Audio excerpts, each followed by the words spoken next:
ذی الحجہ کا چاند نظر آتے ہی دنیا بھر کے مسلمانوں کے دلوں میں ایک عجیب سی تڑپ، ایک خاص جوش اور ولولہ پیدا ہونے لگتا ہے۔ یہ سال کے وہ 10 دن ہیں جن کی قسم خود کائنات کے مالک نے قرآن مجید میں کھائی ہے، لیکن جیسے ہی اس مہینے کی 9ویں تاریخ کا سورج طلوع ہوتا ہے تو زمین سے لے کر آسمان تک کی فضا ایک خاص ترانے سے گونج اٹھتی ہے، ایک ایسا ترانہ جو صرف چند الفاظ کا مجموعہ نہیں بلکہ بندگی، محبت، قربانی اور تاریخ کے ایک عظیم ترین واقعے کی یادگار ہے۔ 9 ذی الحجہ کی فجر سے لے کر 13 ذی الحجہ کی عصر، ہر فرض نماز کے بعد مسجد کے مصلوں سے لے کر گھروں کے صحن تک زبانیں پکار اٹھتی، اللہ اکبر، اللہ اکبر، لا الہ الا اللہ، واللہ اکبر، اللہ واللہ الحمد۔ آخر یہ کلمات اتنے اہم کیوں ان کا پڑھنا ہر مسلمان پر لازم کیا گیا، اور ان الفاظ کے پیچھے تاریخ کا وہ کون سا راز چھپا ہے جسے جان کر ایمان تازہ ہو جاتا ہے۔ آئیے آج کی اس تفصیلی ویڈیو میں ہم تکبیر تشریق کے اسی خوبصورت سفر پر نکلتے ہیں۔ سب سے پہلے یہ جانتے ہیں کہ اسے تکبیر تشریق کیوں کہا جاتا ہے، اور ایام تشریق سے مراد کیا ہے۔ عربی زبان میں تشریق کے لغوی معنی ہیں دھوپ میں گوشت سکھانا۔ قدیم زمانے میں جب فریج یا گوشت محفوظ کرنے کے جدید طریقے موجود نہیں تھے تو مکہ مکرمہ میں قربانی کے ان 3 دنوں میں حاجی اور مقامی لوگ قربانی کے گوشت کو نمک لگا کر منع کی تیز دھوپ میں سکھایا کرتے تھے تاکہ وہ طویل عرصے تک خراب نہ ہو اور اسے سفر میں استعمال کیا جا سکے۔ اسی مناسبت سے ان دنوں کو ایام تشریق کہا جانے لگا، اور چونکہ ان دنوں میں یہ خاص تکبیریں پڑھی جاتی ہیں اس لیے اس کا نام تکبیر تشریق مشہور ہو گیا۔ مگر بات صرف گوشت سکھانے تک محدود نہیں ہے۔ ان الفاظ کی اصل حقیقت اس عظیم الشان قربانی سے جڑی ہے جس نے تاریخ انسانیت کا رخ بدل دیا۔ روایت میں آتا ہے کہ جب اللہ تعالیٰ کے جلیل القدر پیغمبر حضرت ابراہیم علیہ السلام کو خواب میں اپنی پیاری چیز کے قربانی کا حکم دیا گیا اور وہ اس کٹھن امتحان میں سرخرو ہونے کے لیے تیار ہو گئے۔ جب انہوں نے اپنے معصوم بیٹے کو پیشانی کے بل لٹایا اور ہاتھ میں تیز چھری تھامی تو آسمانوں پر موجود فرشتے تڑپ اٹھے۔ کائنات نے اطاعت الہی کا ایسا منظر پہلے کبھی نہ دیکھا تھا۔ اللہ رب العزت کے حکم پر جبرائیل علیہ السلام جنت سے ایک مینڈھا، جسے دمبا بھی کہا جاتا ہے، لے کر زمین کی طرف روانہ ہوئے۔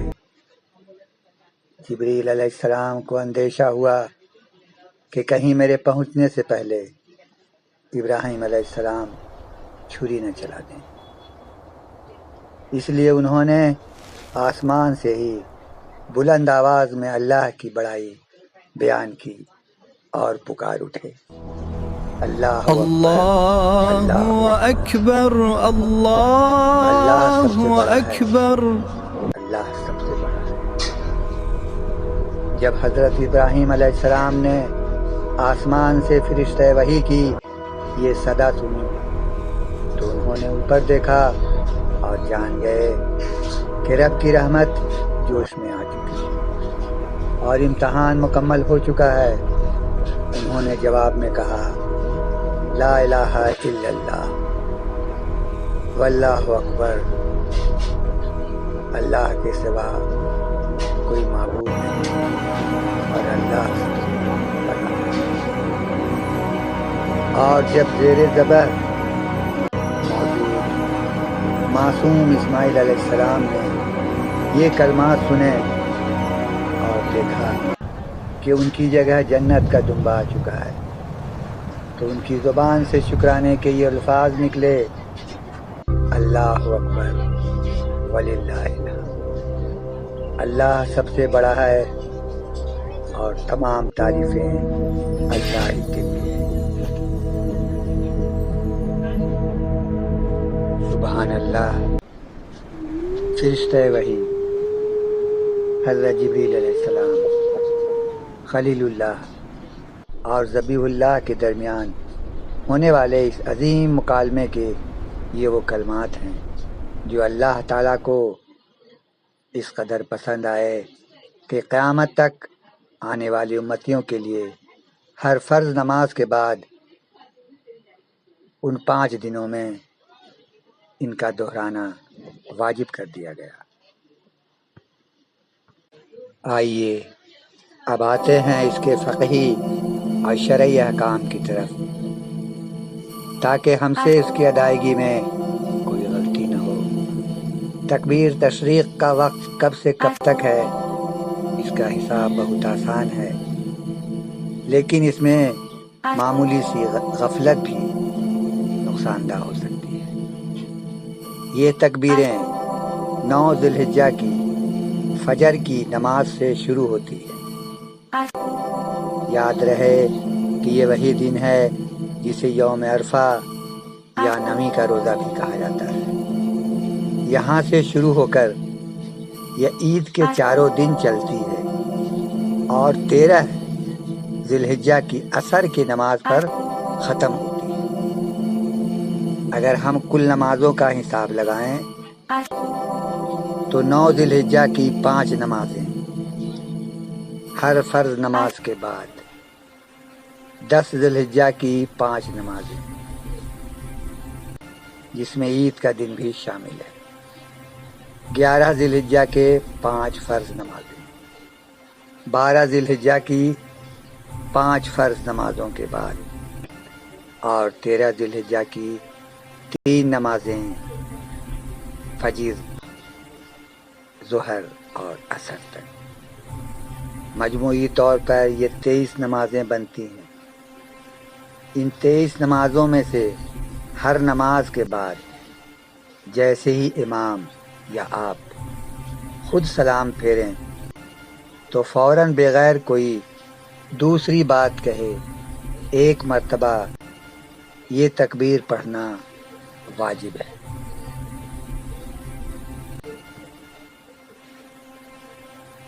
شہروں یا دیہاتوں میں رہنے والے تمام مردوں پر، خواہ وہ نماز مسجد میں باجماعت پڑھ رہے ہوں یا کسی عذر کی وجہ سے گھر میں اکیلے، یہ تکبیر 1 مرتبہ بلند آواز سے ہر فرض نماز کے بعد کہنا واجب ہے۔ آواز اتنی ضرور ہو کہ دوسرے سن سکیں۔ خواتین کے لیے بھی یہ تکبیریں اتنی ہی واجب ہیں جتنی مردوں کے لیے، تاہم خواتین اپنے گھروں میں نماز ادا کرنے کے بعد اسے بالکل آہستہ آواز میں کہیں گی، یعنی اتنی آواز کہ وہ خود سن سکیں، لیکن ان کی آواز گھر سے باہر یا غیر محرم تک نہ پہنچے۔ اگر آپ کی جماعت میں کچھ رکعتیں چھوٹ گئی تھیں تو آپ امام کے سلام پھیرنے پر اپنی نماز پوری کریں گے، اور جب آپ خود سلام پھیریں گے تو اس کے بعد یہ تکبیر پڑھیں گے۔ اگر کوئی شخص نماز کے بعد تکبیر کہنا بھول گیا اور اس نے مسجد سے باہر قدم رکھ دیا یا وضو ٹوٹنے والا کوئی کام کر دیا یا باتیں کرنا شروع کر دیں تو اب تکبیر کا وقت ختم ہو گیا، اب وہ اس کی قضا نہیں کر سکتا،